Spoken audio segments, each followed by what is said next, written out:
Dialogue 18. Abaddon's Appetite. It was there, yet unseen. It towered above the mountains, its head brushed against the roof of the sky, felt but not beheld by the eye. Its presence permeated the night air, a vague distortion against the atmosphere. All knew it was there, but where and whom it would strike, or what it held in store for each, was a terrible mystery that made the strongest among humanity weak with horrific anticipation. Then it appeared, shrinking itself so that it was the size of a tower, its skin an icy blue, and its eyes 2 points of bluish flame, its hair a tangled mass of nappy black, and its clothing mere rags. Its stench was that of decay, and its jagged teeth were thoroughly stained with the blood of countless prey. The nails of its fingers and toes yellowed and cracked with extreme age. Before it stood a dwarf, a man in feature but very short, who looked up at it and forced a smile, as the little fellow began to tell jokes in hopes of appeasing the grim and ghastly giant. The giant laughed for a while, playing along, so that he even took the dwarf upon his knee and bounced him there as if at peace.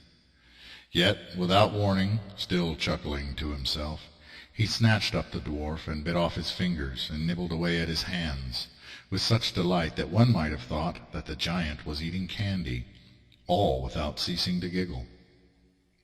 The dwarf cried out, but there was none who could spare him the inevitable trip into the monstrous one's eager mouth, drooling with bliss as he savored the little comedian.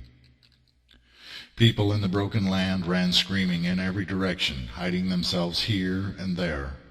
One man sought to descend into the sewers, but the giant vanished, and as a mist simply went in after him, and the man's screams could be heard through the opening to the depths. A young man climbed a tree and tried to hide among its branches, but the giant appeared again and plucked him up like a ripe apple, and into the stinking mouth of doom the youth was popped as if a tater tot. I stood there and trembled, fearful of my fate, watching as some comely ladies, scantily clad, began to dance and strip away their clothing before the giant, as if to appease him with the temptations of their sex. He only scoffed and grabbed them up, one in each hand, and bit off their heads as if crunching on celery.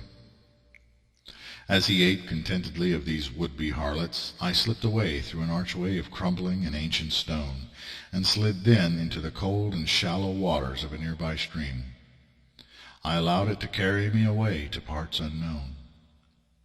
The giant, to my surprise, seemed not to notice, and I awoke, fearful still, believing that at any moment his hand would reach out and grab me in the darkness, his hunger never satiated, his appetites a bottomless abyss.